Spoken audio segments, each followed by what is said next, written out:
உடனுக்குடன் செய்திகளை தெரிந்து கொள்ள சன் நியூஸ் யூடியூப் சேனலை சப்ஸ்கிரைப் பண்ணுங்க.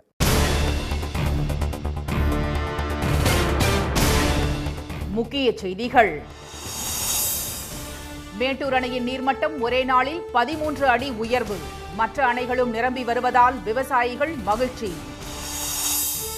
மூணாறு நிலச்சரிவில் சிக்கிய 43 தமிழர்களின் சடலங்கள் மீட்பு.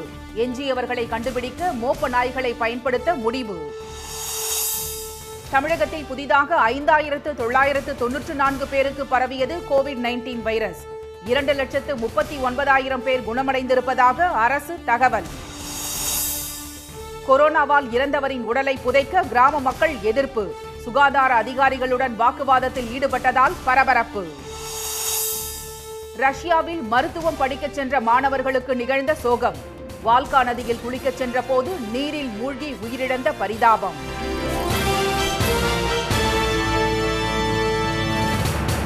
வணக்கம். மேட்டூர் அணையின் நீர்மட்டம் ஒரே நாளில் 13 அடி அதிகரித்துள்ள நிலையில் தமிழகத்தின் மற்ற அணைகளும் வேகமாக நிரம்பி வருவதால் மக்கள் மகிழ்ச்சியடைந்துள்ளனர். கேரளா, கர்நாடக மாவட்டங்களில் தென்மேற்கு பருவமழை தீவிரம் எடுத்துள்ள நிலையில் தமிழகத்தில் மேற்கு தொடர்ச்சி மலையை ஒட்டிய மாவட்டங்களிலும் கனமழை கொட்டி வருவதால் முக்கிய அணைகள் அனைத்தும் வேகமாக நிரம்பி வருகின்றன. கர்நாடகா மற்றும் கேரளாவில் காவிரி நீர்பிடிப்பு பகுதிகளில் மழை கொட்டோ கொட்டு என்று கொட்டி வருகிறது. இதன் காரணமாக கபினி மற்றும் கிருஷ்ணராஜசாகர் அணைகளிலிருந்து தமிழகத்திற்கு திறந்துவிடும் உபரி நீரின் அளவு அதிகரிக்கப்பட்டிருப்பதை அடுத்து மேட்டூர் அணைக்கு நீர்வரத்து வினாடிக்கு 1,40,000 கன அடியாக அதிகரித்துள்ளது. இதனால் காவிரியில் தண்ணீர் பெருக்கெடுத்து செந்நிறத்தில் நுரை ததும்ப வருவதால் வெள்ளப்பெருக்கு ஏற்பட்டுள்ளது.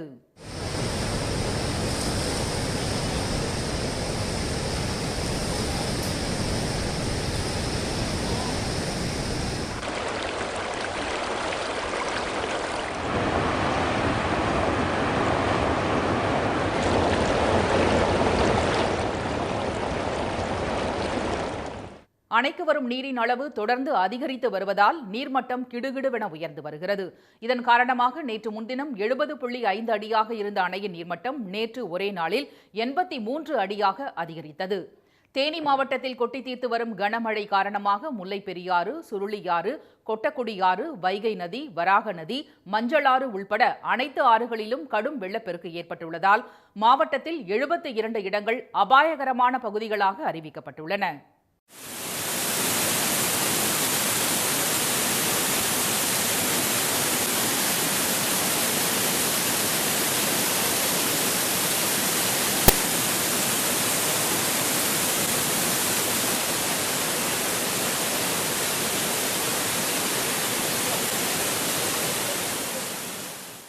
முல்லை பெரியாறு அணையில் 142 அடி வரை தண்ணீரை தேக்கலாம் என்ற நிலையில் தொடர் மழை காரணமாக தற்போதைய நீர்மட்டம் 136 அடியை தாண்டிவிட்டது. இடுக்கி மாவட்டத்தில் மழை நீடிப்பதால் 2018ஆம் ஆண்டை போல விரும்பத்தகாத நிகழ்வுகள் அரங்கேறுவதை தடுக்க முல்லை பெரியாற்றின் நீர்மட்டம் 136 அடியாக இருக்கும் போதே அதிலிருந்து கணிசமான தண்ணீரை வைகை அணைக்கு திருப்பி விடுமாறு தமிழக அரசை கேரளா வேண்டிக் கொண்டுள்ளது. ஆண்டிப்பட்டி அருகே மலைப்பகுதிகளில் பெய்து வரும் மழை காரணமாக வைகையின் பிறப்பிடமான மூல வைகை ஆற்றில் நீர்வரத்து அதிகரித்துள்ளதால் விவசாயிகள் விவசாய பணிகளை தொடங்கியுள்ளனர்.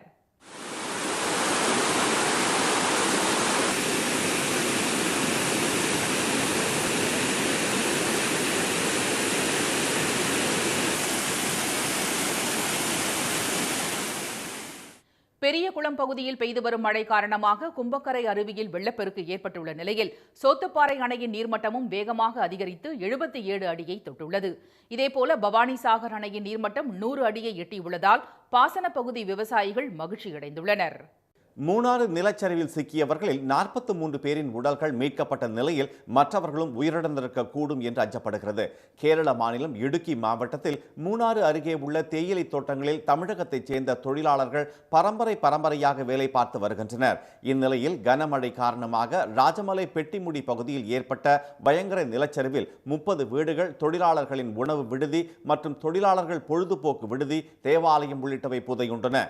அப்பகுதியில் மீட்புக் குழுவினர் 3 நாட்களாக மேற்கொண்ட தேடுதல் பணியில் 43 உடல்கள் தோண்டி எடுக்கப்பட்டன. இவர்களில் 23 பேர் கோவில்பட்டி அருகே கயத்தாரை சேர்ந்தவர்கள். அவர்கள் உடல்களை அடையாளம் காட்டியதை அடுத்து அனைத்து உடல்களும் ஒரே இடத்தில் அடக்கம் செய்யப்பட்டன. அப்போது உறவினர்கள் சோகம் தாழாமல் கண்ணீர் விட்டு அழுதனர்.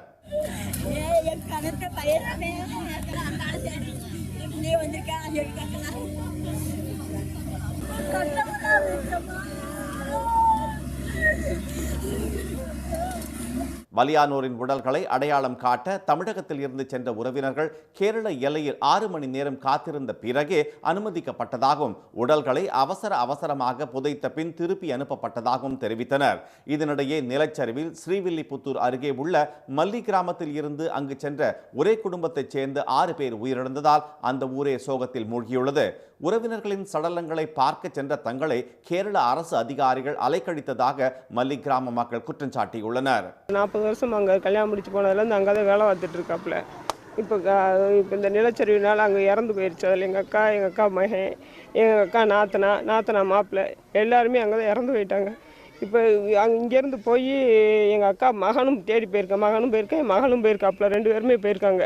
அவங்களுக்கு இங்கேருந்து தமிழ்நாட்டிலேருந்து போயிருக்காங்க சொல்லிட்டு ஒரு தண்ணி கூட தர மாட்டாங்க, ஹோட்டலை விட்டு காலி பண்ணி விட்ருங்க. பள்ளிவாசல்ல தங்க வச்சுருக்காங்களாம்மா. எங்கள் அக்கா மகனுக்கு வேறு 2வது பையனுக்கு வேறு ரொம்ப உடம்பு சரியில்லாமல் நேற்று பேசவே முடியல. அவனால வீசிக்கிட்டாங்க. செத்தவங்களை நினச்சி அழகுறதா இல்லை, போன பிள்ளைய வச்சுட்டாங்கனால கையிட்ட எங்கள். இதனிடையே மூணாறில் நிலச்சரிவு ஏற்பட்டு 4 நாட்கள் ஆகிவிட்டதால் மண்ணில் புதையுண்ட எஞ்சிய 23 பேரும் உயிரிழந்திருக்க கூடும் என்று அஞ்சப்படுகிறது. மோசமான காலநிலையும் மீட்பு பணியை கடும் சவாலாக மாற்றியுள்ள நிலையில் நிலச்சரிவில் சிக்கியவர்களில் இனியும் யாரும் உயிரோடு இருக்க வாய்ப்பில்லை என்று மீட்பு குழு அதிகாரிகள் தெரிவித்துள்ளனர். இதன் காரணமாக இன்று நடக்கும் மீட்பு பணியின் போது மண்ணில் புதையுண்டவர்களை கண்டுபிடிக்க மோப்ப நாயை பயன்படுத்த முடிவு செய்திருப்பதாக அவர்கள் தெரிவித்தனர்.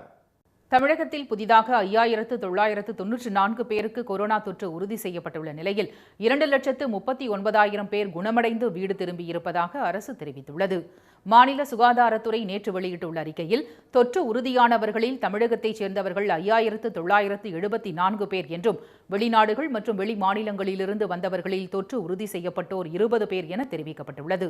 இதையடுத்து தமிழகத்தில் கொரோனா பாதிப்பு எண்ணிக்கை 2,96,901 அதிகரித்துள்ளது. இதில் அதிகபட்சமாக சென்னையில் 989 பேருக்கு கொரோனா பரவி இருப்பதை அடுத்து நகரின் மொத்த பாதிப்பு 1,09,117 அதிகரித்துள்ளது. அரசு மருத்துவமனைகளில் 85 பேரும் தனியார் மருத்துவமனைகளில் 34 பேரும் உயிரிழந்ததை அடுத்து தமிழகத்தில் கொரோனாவுக்கு பலியானோர் எண்ணிக்கை 4,927 உயர்ந்துள்ளது. நேற்று மேலும் 6,020 பேர் குணமடைந்து வீடு திரும்பியதை அடுத்து தமிழகத்தில் இதுவரை 2,38,638 பேர் குணமடைந்துள்ளனர். 52,759 பேர் சிகிச்சை பெற்று வருகின்றனர். மேலும் மாநிலத்தில் இதுவரை இல்லாத அளவுக்கு நேற்று மட்டும் 70,186 மாதிரிகள் பரிசோதிக்கப்பட்டன. தமிழகத்தில் அதிகபட்சமாக ஒருநாள் பரிசோதனை இதுவாகும். மாவட்டங்களை பொறுத்தவரை சென்னைக்கு அடுத்தபடியாக செங்கல்பட்டில் 397 பேருக்கும், திருவள்ளூரில் 396 பேருக்கும், காஞ்சிபுரத்தில் 393 பேருக்கும் தொற்று உறுதி செய்யப்பட்டுள்ளது. தென் மாவட்டங்களை பொறுத்தவரை தேனியில் 360 பேருக்கும், தூத்துக்குடியில் 250 பேருக்கும், நெல்லையில் 162 பேருக்கும் தொற்று பரவியிருப்பதாக அறிக்கையில் கூறப்பட்டுள்ளது. ராணிப்பேட்டையில் 219 பேருக்கும், கோவையில் 217 பேருக்கும், திருவண்ணாமலையில் 221 பேருக்கும் கொரோனா உறுதி செய்யப்பட்டுள்ளது. மயிலாடுதுறை அருகே கொரோனாவால் உயிரிழந்தவரின் உடலை அடக்கம் செய்ய எதிர்ப்பு தெரிவித்து கிராம மக்கள் போராட்டத்தில் ஈடுபட்ட சம்பவம் பரபரப்பை ஏற்படுத்தியது. அங்குள்ள சித்தர்காடு பகுதியைச் சேர்ந்த ஒருவருக்கு கொரோனா தொற்று உறுதிப்படுத்தப்பட்டதை அடுத்து திருவாரூர் மருத்துவமனையில் அவர் சேர்க்கப்பட்டார். ஆனால் சிகிச்சை பலனின்றி அந்த நோயாளி உயிரிழந்ததை அடுத்து அவரது சொந்த ஊரில் புதைக்க சுகாதார அதிகாரிகள் நடவடிக்கை எடுத்தனர். இதற்கு கடும் எதிர்ப்பு தெரிவித்த கிராம மக்கள் சுகாதாரத்துறையினரை கண்டித்து ஆர்ப்பாட்டத்தில் ஈடுபட்டதால் பரபரப்பு நிலவியது.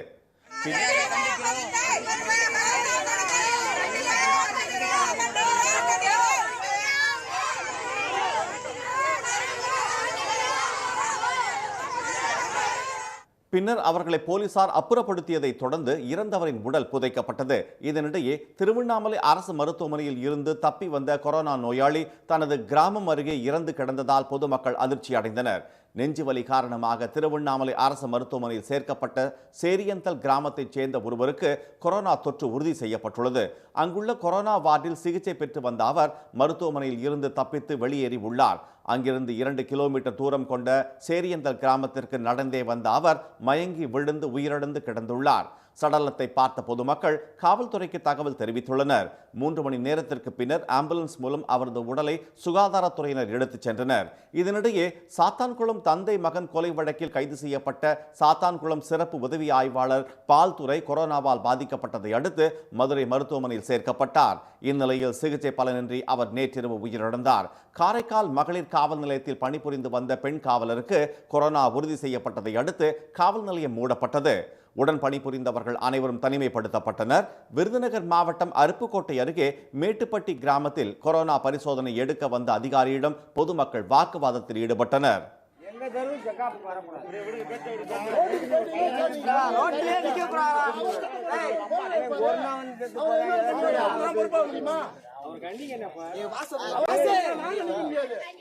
இதனிடையே புதுச்சேரி இந்திரா காந்தி மருத்துவமனையில் கொரோனா பிரிவு சுகாதாரமற்ற முறையில் இருப்பதாக குற்றம் சாட்டப்பட்டது.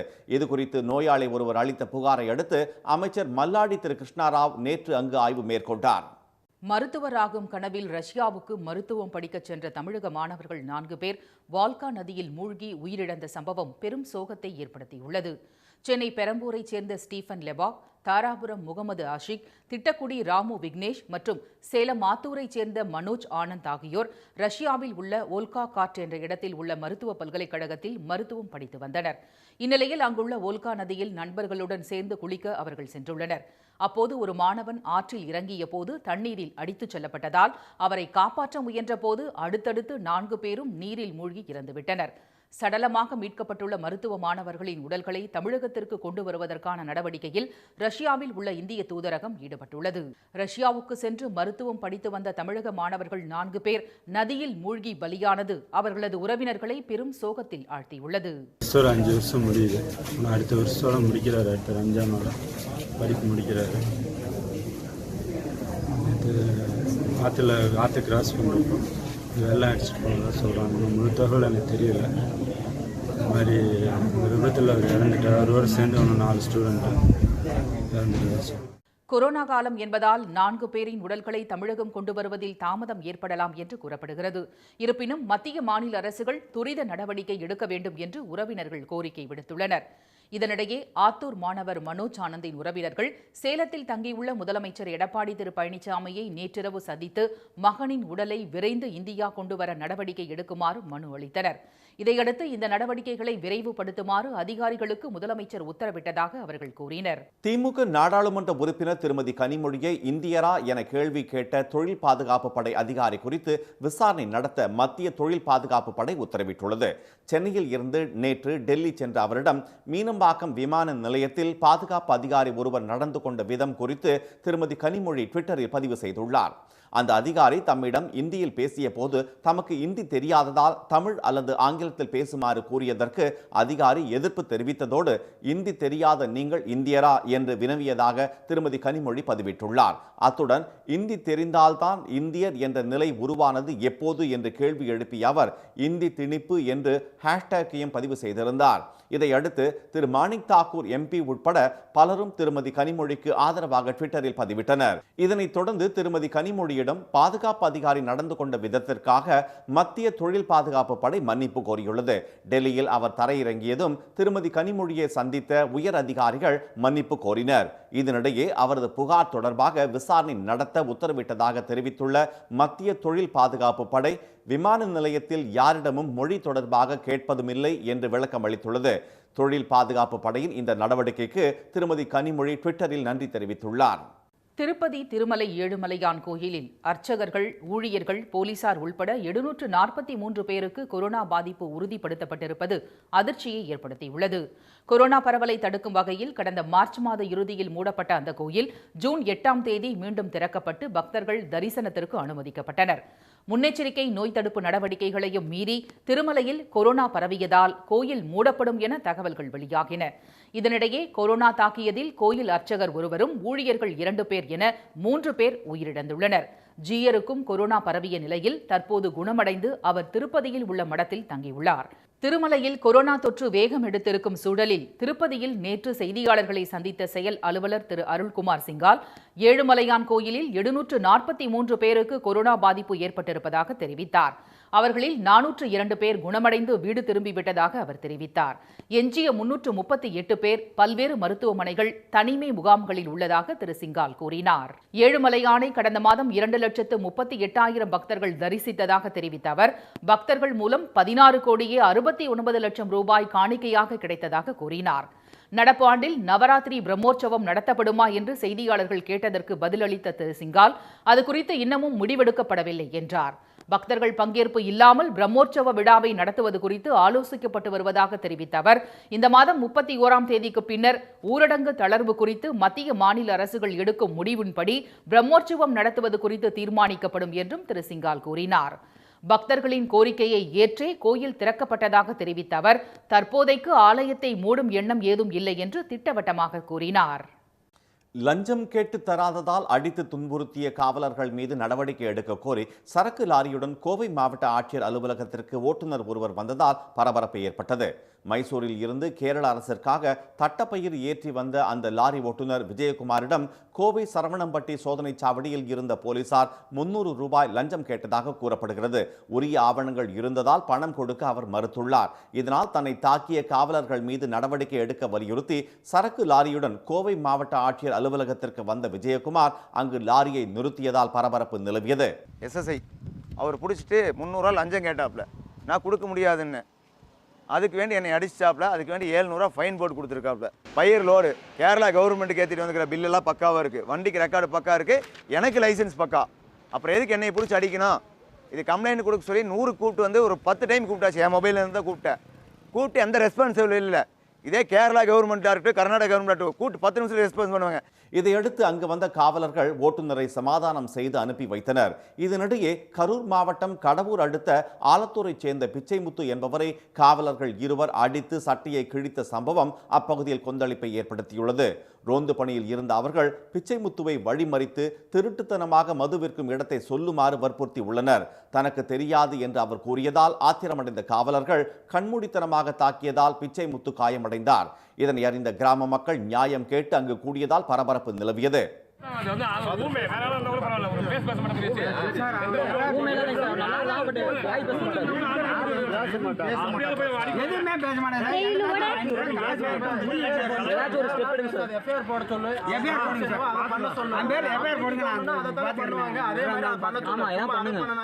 சாத்தான்குளம் சம்பவம் போல பூதாகரம் ஆகிவிடும் என்பதால் சமாதானம் பேசிய காவலர்கள் அவர்களிடம் வருத்தம் தெரிவித்துள்ளனர். இதனை அடுத்து பிரச்சனை முடிவுக்கு வந்தது.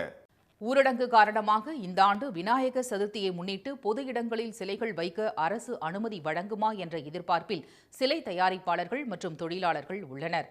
கிருஷ்ணகிரி மாவட்டத்தில் கிருஷ்ணகிரி, சோமார்பேட்டை, ஓசூர், சூளகிரி, ராயக்கோட்டை, ஊத்தங்கரை உள்ளிட்ட இடங்களில் சிறியது முதல் பிரம்மாண்டமான அளவு வரையான விநாயகர் சிலைகள் தயாரிக்கப்படுகின்றன. 5,000 ரூபாய் முதல் 5 லட்சம் ரூபாய் வரையான விலையில் இங்கு தயாராகும் சிலைகள் தமிழகத்தின் பல்வேறு பகுதிகளுக்கும் கொண்டு செல்லப்பட்டு பொதுமக்கள் வழிபாட்டுக்கு வைக்கப்படுவது வழக்கம். வரும் 22ஆம் தேதி விநாயகர் சதுர்த்தி கொண்டாடப்பட உள்ள நிலையில் ராயக்கோட்டை பகுதியில் பல்வேறு வடிவங்களில் விநாயகர் சிலைகள் செய்யப்பட்டு விற்பனைக்கு தயாராக உள்ளன. ஊரடங்கு காரணமாக பொது இடங்களில் சிலைகளை வைத்து வழிபாடு நடத்த அரசு அனுமதிக்குமா என்ற சந்தேகம் உள்ளதால் சிலைகளை வாங்க வெளியூர் மற்றும் வெளிமாநில விற்பனையாளர்கள் இதுவரை வரவில்லை. இதனால் சிலை தயாரிப்பு பணியில் உள்ளவர்கள் கலக்கமடைந்துள்ளனர். தமிழக அரசு இதுவரை விநாயகர் சதுர்த்தி விழா குறித்து எந்த அறிவிப்பும் வெளியிடாததால் அரூர், பாலக்கோடு பகுதிகளில் உள்ள களிமண் சிலை தயாரிக்கும் 100க்கும் மேற்பட்ட குடும்பத்தினர் கலக்கமடைந்துள்ளனர். எனினும் 2 அடி வரையிலான களிமண் சிலைகளை குறைந்த எண்ணிக்கையில் தயார் செய்து வைத்துள்ளதாக அவர்கள் தெரிவித்தனர். இந்த ஆண்டு எல்லாமே அப்படியே, ஒரு பக்கம் மழை, அந்த மழையினாலேயும் பாதிப்பு, இன்னொரு பக்கம் பொருள் கிடைக்கல, இன்னொரு பக்கம் ஆட்கள் வர முடியல. ஆக மொத்தம் இன்னொன்று, இந்த அரசாங்கத்தில் இருக்கிற சட்டத்திட்ட கொரோனாவனால மக்கள் நாடி வந்து எங்கிட்ட ஆர்டர் கொடுக்கறதுக்கு அச்சப்படுறாங்க. அதனால இது நாள் வரைக்கும் இந்த களிமண் சிலை ஏதாச்சும் போகுமான்னு யோசனை பண்றதை தவிர பெரிய சிலைக்கெல்லாம் எந்த ஆர்டரும் வரல. விநாயகர் சிலைகளை தடையின்றி விற்பனை செய்ய அரசு அனுமதித்தால் தங்களது வாழ்வாதாரம் பாதுகாக்கப்படும் என்று சிலை தயாரிப்பு பணியில் உள்ளவர்கள் தெரிவித்தனர். இனி வருவது உலகச் செய்திகள். லெபனான் வெடி விபத்துக்கு பொறுப்பேற்று அந்நாட்டின் தகவல் தொடர்புத்துறை அமைச்சர் மனல் அஃப்தல் சமது பதவி விலகினார். தலைநகர் பெய்ரூட் துறைமுகத்தில் உள்ள சேமிப்பு கிடங்கில் 6 ஆண்டுகளாக பாதுகாப்பு விதிமுறைகளுக்கு புறம்பாக இருப்பு வைக்கப்பட்டிருந்த 2750 டன் அமோனியம் நைட்ரேட் வெடித்து சிதறியதால் 158 பேர் பலியாகினர். 6000க்கும் மேற்பட்டவர்கள் படுகாயமடைந்தனர். ஏராளமான கட்டடங்களும் சேதமடைந்தன. இந்த விபத்துக்கு அரசின் பொறுப்பின்மையே காரணம் என்று குற்றம் சாட்டி லெபனானில் ஆர்ப்பாட்டங்கள் நடைபெற்று வருகின்றன. பெய்ரூட்டில் உள்ள பொருளாதார அமைச்சக கட்டடத்துக்குள் ஆர்ப்பாட்டக்காரர்கள் நுழைந்ததால் பரபரப்பு ஏற்பட்டது. ஏற்கனவே ஊழலை கண்டித்து போராட்டங்கள் நடைபெற்று வரும் நிலையில் வெடி விபத்தை அடுத்து அரசுக்கு நெருக்கடி அதிகரித்துள்ளது. இந்நிலையில் தகவல் தொடர்பு துறைக்கு பொறுப்பு வகித்து வந்த பெண் அமைச்சர் மனல் அஃப்தல் சமது பதவி விலகினார். ரஷ்யாவின் ட்ரோகோவியஸ் நகரில் ஆதரவற்ற பூனைகளை கண்டுபிடித்து மீட்கும் பணியில் ஒரு செல்ல நாய் துப்பறிந்து உதவி வருகிறது. செல்லப்பிராணிகள் மீது ஆர்வம் கொண்ட இரினா நகர வீதிகளில் ஆதரவின்றி திரியும் பூனைகளை காப்பாற்றி வளர்த்து வருகிறார். இவரது வீட்டில் பூனைகளுடன் வளர்ந்த மார்ஷல் என்ற செல்ல நாய் சில ஆண்டுகளுக்கு முன் நடைபயிற்சிக்கு செல்லும் போது குளிரில் நடுங்கிக் கொண்டிருந்த பூனைக்குட்டியை கண்டுபிடித்து கொடுத்தது. அதன் தொடர்ச்சியாக கார்களின் அடியிலும் காலியான கட்டடங்களிலும் பசியால் வாடிக்கொண்டிருக்கும் பல பூனைக்குட்டிகளை மார்ஷல் கண்டுபிடித்துள்ளது. அவ்வாறு கிடைத்த ஆதரவற்ற பூனைகளுக்காக காப்பகத்தை நடத்தி வரும் இரினா மீட்கப்படும் பூனைகளை வளர்க்க விரும்புபவர்களிடம் ஒப்படைத்து வருகிறார். சுட்டுக் கொள்பவர்களிடமிருந்து பூனைகளை காப்பாற்ற மார்ஷல் பெரிதும் உதவி வருவதாக இரினா பாராட்டு தெரிவித்துள்ளார். கொரோனா வைரஸ் ஒழிப்பின் 100வது நாளை நியூசிலாந்து நேற்று கொண்டாடியது. உலகின் மற்ற நாடுகளில் வைரஸ் தடுப்பு நடவடிக்கையாக ஊரடங்கு கட்டுப்பாடுகள் நீட்டிக்கப்பட்டுள்ளன. மக்கள் வாழ்வாதாரத்தை இழந்து தவித்து வருகின்றனர். ஆனால் 50 லட்சம் மக்கள் தொகை கொண்ட நியூசிலாந்தில் இயல்பு வாழ்க்கை திரும்பியுள்ளது. ரக்பி விளையாட்டை மைதானங்களில் மக்கள் கூட்டமாக அமர்ந்து ரசிக்கின்றனர். தொற்று பற்றிய அச்சமின்றி உணவகங்களில் அமர்ந்து உணவருந்துகின்றனர். அந்நாட்டில் கொரோனா தொற்றால் 1569 பேர் பாதிக்கப்பட்ட நிலையில் உயிரிழப்பு 22 என்ற எண்ணிக்கையுடன் மட்டுப்படுத்தப்பட்டுவிட்டது. வைரஸ் அச்சம் நீக்கப்பட்ட 100வது நாளை நேற்று கடைகளில் காய்கறி மளிகை வாங்கிய பிரதமர் ஜெசிந்தா அர்டன் மக்களுடன் இயல்பாக கலந்துரையாடினார்.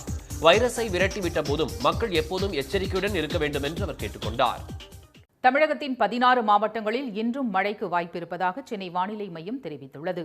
வளிமண்டல மேலடுக்கு சுழற்சி காரணமாக நீலகிரி, கோவை மாவட்டங்களில் மிக பலத்த மழையும், வேலூர், திருப்பத்தூர், திருவள்ளூர், திருவண்ணாமலை, கிருஷ்ணகிரி, தர்மபுரி, சேலம், தஞ்சை, திருவாரூர், நாகை, கரூர், திருச்சி, புதுக்கோட்டை, கன்னியாகுமரி ஆகிய மாவட்டங்களில் பரவலான மழையும் பெய்யும் என்று அறிவிக்கப்பட்டுள்ளது.